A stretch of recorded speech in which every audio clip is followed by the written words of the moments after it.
Convido a amada igreja para a nossa meditação nesta noite, na carta ou na epístola de Tiago, capítulo 4. Tiago, capítulo 4, versículo 13 a 17. Tiago 4, 13 a 17.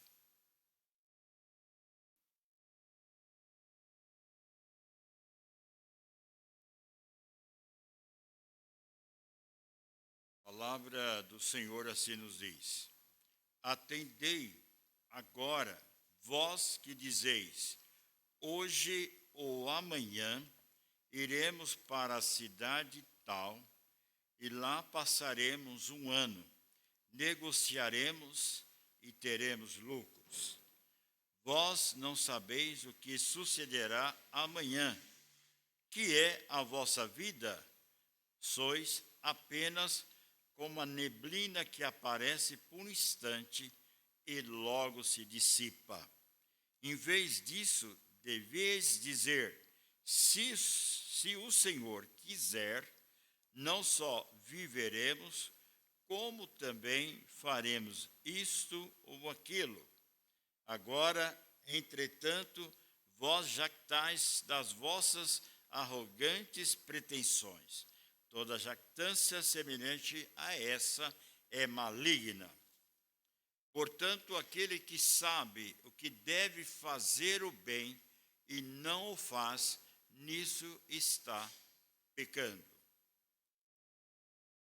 Na leitura desses versículos, escrito pelo servo de Deus, Tiago, temos como tema mudanças melhores, se o Senhor quiser. Mudanças melhores que eu desejo para a minha vida, para a minha família, você deseja para você, para a sua família, para a nossa igreja, para as nossas congregações. É isso que nós desejamos. Mudanças melhores, mas se assim o Senhor quiser. Chegamos então, poucas horas, para darmos início a uma nova jornada da vida cristã, 2026. Parece que o Natal para milhares de pessoas, ou quem sabe a maioria da multidão do povo brasileiro, já é passado, é esquecido, já não tem mais valor nenhum a ideia natalina. Mas para o povo de Deus, para a igreja de Deus, Natal é sempre Natal, é todo dia, porque o Natal é a presença do Senhor Jesus em nossas vidas. Este ano foram dias, semanas, meses que caminhamos. Nós tivemos lutas grandes, no contexto profissional, na carreira acadêmica, na vida eclesiástica da igreja, adversários se levantando, mas nós tivemos vitórias, muitas vitórias. Nós tivemos algumas perdas fisicamente e também por não olhar com o coração quebrantado no Senhor, esfriaram-se e afastaram-se da casa do Senhor. Mas a igreja do Senhor, ela vem vivendo o seu dia a dia com esse Natal, que ainda hoje é Natal. E precisamos, então, compreender de que nós estamos não só na perspectiva de agradecimento, de gratidão a Deus, de ações de graça pelo ano que está terminando, mas que o Senhor, na sua infinita graça e misericórdia, conceda a nós, se Ele assim o quiser, melhores dias da nossa vida, melhores dias da nossa família, melhores dias no reino de Deus e na obra do Senhor. Mas você tem que lembrar que quando nós falamos em lavoura, em campo, nós vamos lembrar de que o lavrador, o homem do campo, ele planta a sua semente e ele não colhe de imediato.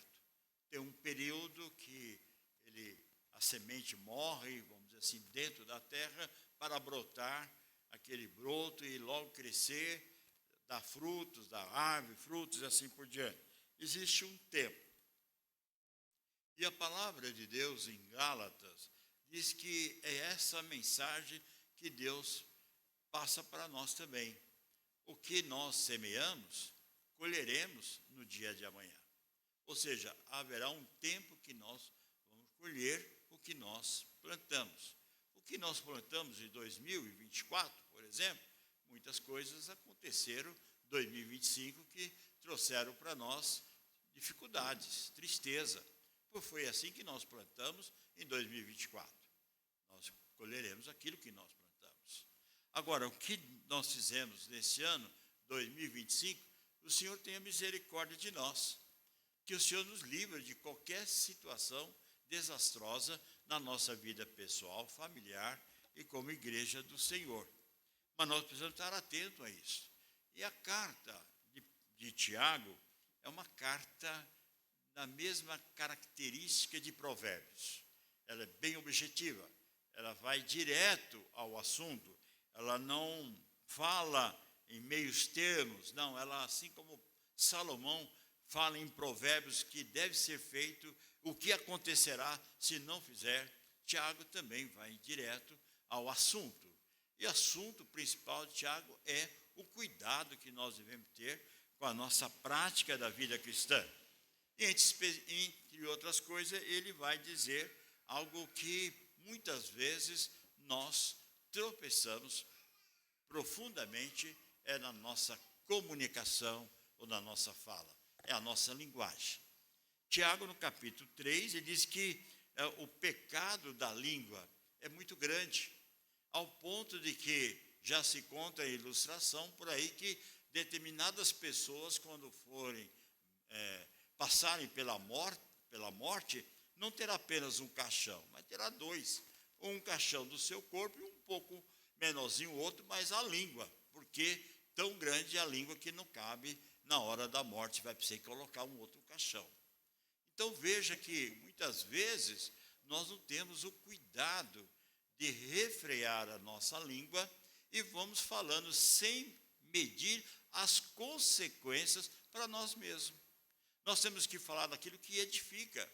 Paulo, em Efésios 4, lá depois diz assim: faleis a verdade uns aos outros e não mintais. Agora, a nossa língua e a nossa boca tem que ser para a edificação do corpo. Quando eu olho para o meu próximo, quando eu olho para a minha igreja, para o trabalho do reino de Deus, a minha fala, a minha comunicação tem que ser aquilo que edifica o corpo de Cristo. Tanto é que o apóstolo Paulo, em Efésios 4, depois de falar que nós temos que fazer para edificação, conforme 4, verso de número 27, a carta, versículo 29, diz assim que a nossa boca ou a nossa palavra não pode ser torpe, mas sim unicamente boa para edificação. O verso 31, ele diz assim: longe de nós, longe de vós, diz o texto, toda amargura, toda a cólera, ira, gritaria, blasfêmia, bem assim como toda malícia. Nós temos que ter cuidado, irmãos, do que nós estamos falando, o que nós estamos comunicando uns aos outros, porque nós estamos ferindo a nós mesmos. Quando nós apontamos um pecado para uma pessoa, nós esquecemos que há 3 dedos apontando para a nossa vida. A gente está apontando, você é assim, você é assim, você é assim, quando há 3 dedos apontando para a sua vida, para nossas vidas. É necessário, então, que nós tenhamos cuidado, porque não consigo entender, como diz Tiago, ainda no capítulo 3, que as pessoas conseguem cantar, glorificar a Deus, bendizer o nome do Senhor, mas na mesma fala que bendiz o nome do Senhor, usa a linguagem para maldição. Verso 9 diz assim, em Tiago: com ela bendizemos ao Senhor e Pai, também com ela amaldiçoamos homens, feito à semelhança de Deus. Ora, se nós agimos assim, com certeza nós teremos um preço a pagar na trajetória da nossa vida cristã. Deus é amoroso, Deus é misericordioso, mas Deus é justiça.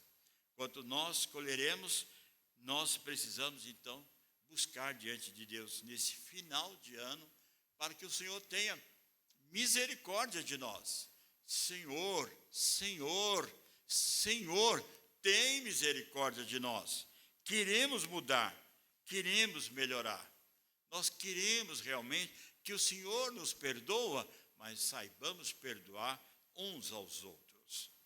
Agora, Tiago vem aqui para dizer outra coisa também importante, que é a questão da brevidade da vida. Nós estamos aqui e caminhamos como nós fôssemos imortais, né? Nós, a qualquer instante, nós perdemos a nossa vida.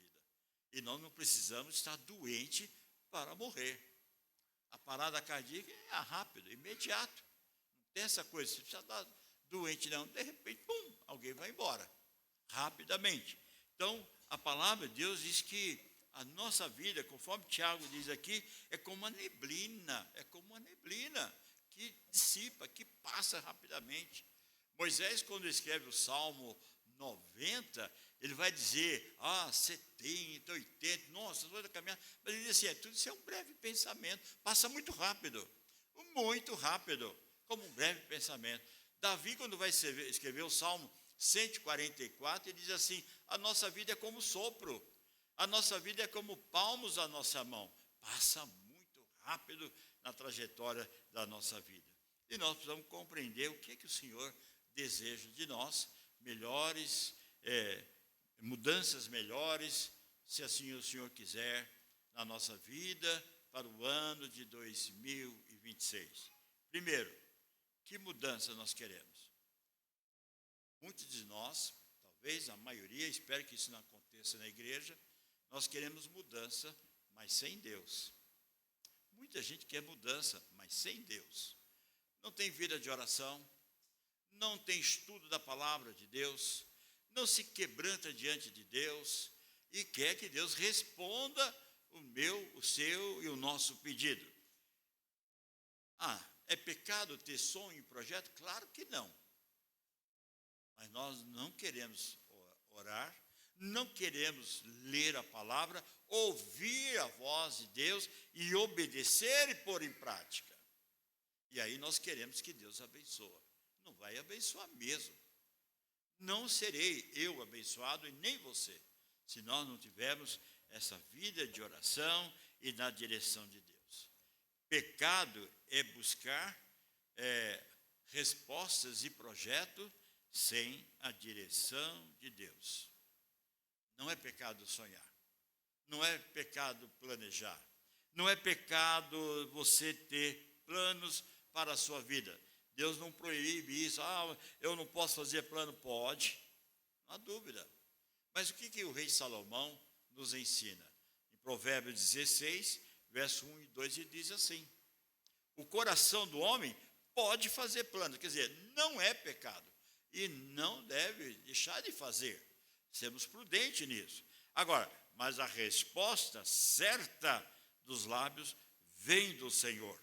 Todos os caminhos do homem são puros aos seus olhos, mas o Senhor pesa o seu espírito. Então, ele vai avaliar o que eu estou querendo planejar para o ano 2026. Aí eu quero isso, quero aquilo, mas se eu quiser mesmo, não quiser, independente se eu vou fazer. Vai nada, não faz. Deus vai interromper no meio do caminho, vai colocar um obstáculo no meio do caminho, e você vai ver o tombo que eu e você levaremos se não buscarmos a direção de Deus. Então, não é pecado sonhar, não é pecado planejar. Agora, o que nós não podemos fazer é querer mudanças, dias melhores, sem a presença de Deus. Verso 13 exatamente disse isso. Atendei, pois, vós, que dizei, hoje, amanhã, iremos para a cidade tal, e lá passaremos o ano, negociaremos e teremos lucros. Exatamente agora, nós temos centenas de pessoas que morreram no Brasil. A estatística diz que são milhares de pessoas que morrem a todo instante em 24 horas. Nós temos centenas em poucos minutos que estão aí em órbitos, nos hospitais, na estrada, trânsito e assim por diante. Então, a vida passa rapidamente. E se Deus tem usado de misericórdia comigo e com você, permitido que eu e você construamos muitas coisas, em uma delas a nossa família, precisamos então compreender de que precisamos da direção de Deus. Verso 14 vai dizer o seguinte: vós não sabeis o que sucederá amanhã. Que é a vossa vida? Sois apenas como neblina que aparece por instante e logo se dissipa. Esquece que a vida passa. Como disse, agimos como imortais. Achamos que a força e o poder, a determinação da nossa vida está sob o nosso comando, sob o nosso controle. Nada disso.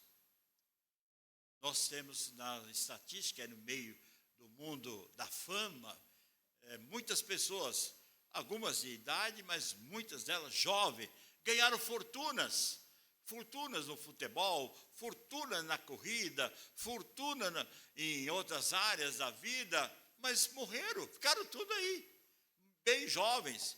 Pensaram que com a fortuna, com o poder, com a riqueza, nada aconteceria com a vida deles. Com a brevidade foram logo embora, estão no cemitério, porque esquecem que a vida passa.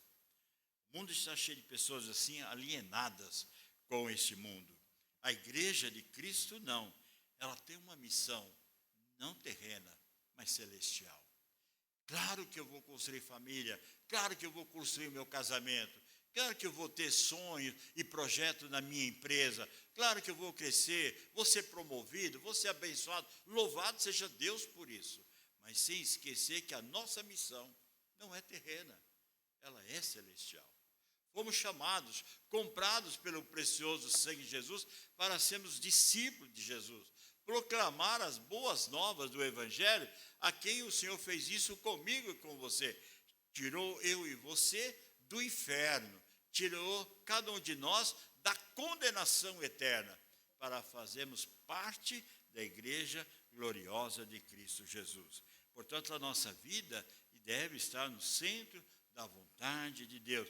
Não podemos esquecer estas verdades.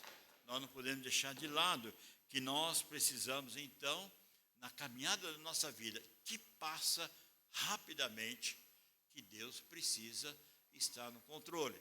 Eu preciso confiar em Deus.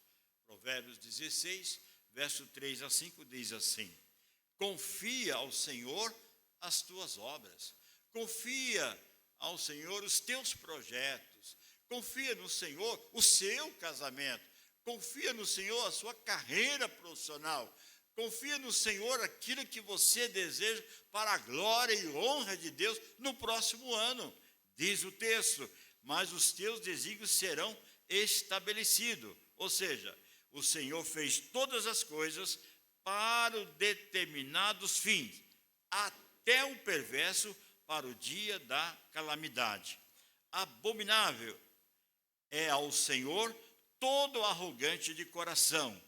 É evidente que não ficará impune. Ou seja, posso desafiar Deus, posso até zombar de Deus e você dizer assim: nada aconteceu hoje. Quem sabe daqui uma semana, daqui a alguns meses. Mas Deus não deixará de punir aqueles que zombam de Deus. Hebreus capítulo 10 diz: horrível é cair na mão do Deus vivo.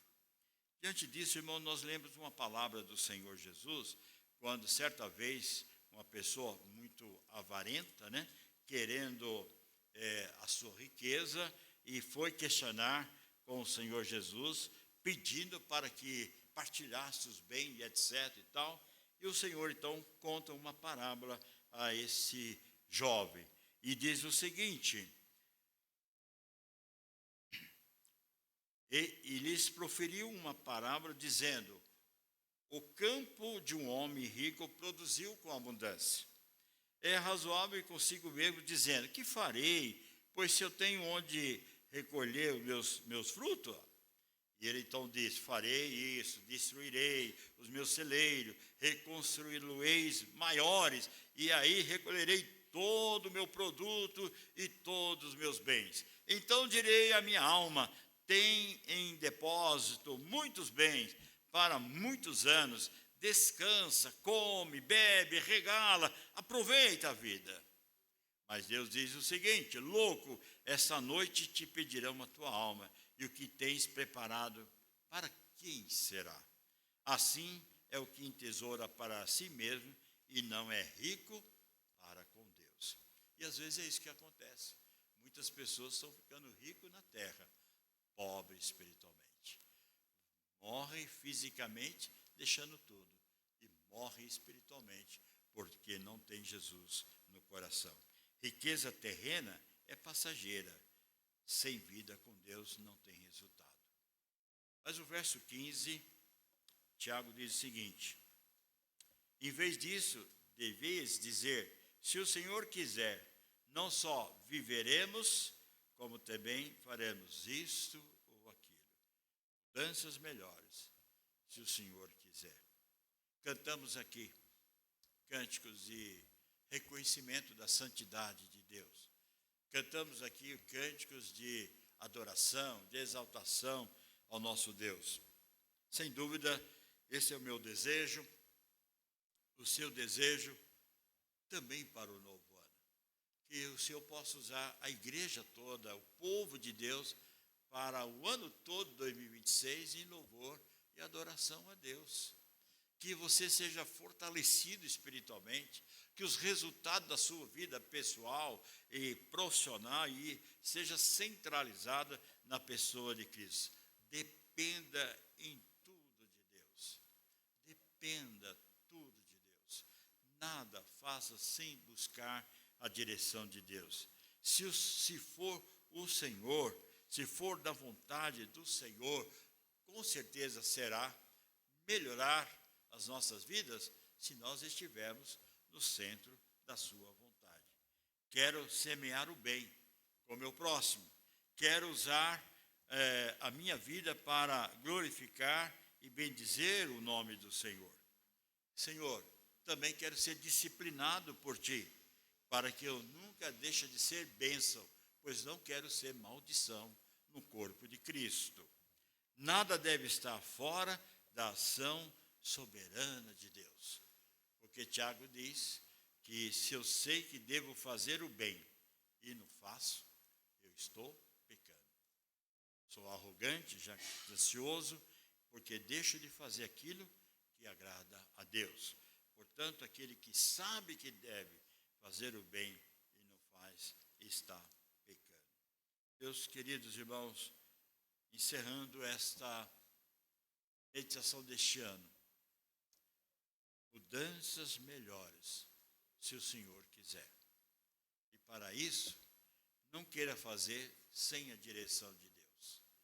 Reconheça também que a nossa vida passa rapidamente. Então aproveitemos bem o dia e os meses e os anos que o Senhor nos dá. O salmista, no Salmo 139, ele diz da onisciência, da onipresença e da onipotência de Deus, dos atributos incomunicáveis de Deus, mas ele diz que todos os nossos dias já estão determinados pelo Senhor, já estão. Então, cabe a nós aproveitar esse tempo precioso, valioso que Ele nos dá, para depender totalmente do Senhor.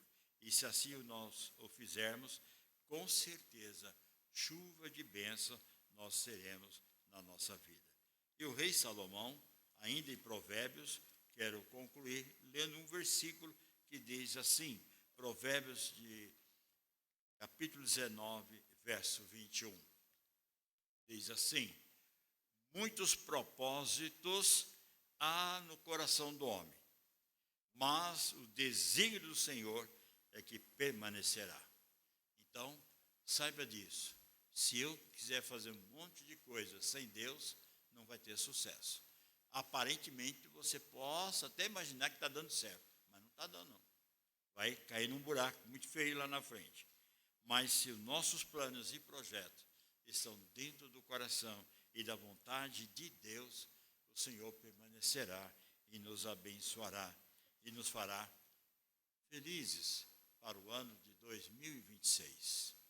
Nós teremos alegria de louvar a Deus, nós teremos motivos para orar dia após dia pelas respostas, pelas bênçãos de Deus. E podemos lembrar, sou grato a Deus por tudo que Ele dá. Sou grato a Deus pelas bênçãos que Ele derrama a cada um de nós. Como diz Paulo às cartas de Tessalonicenses, né? Regozijai-vos no Senhor, orai sem cessar, e em tudo dai graças ao Senhor, porque essa é a vontade do Senhor. Que Deus assim nos abençoe.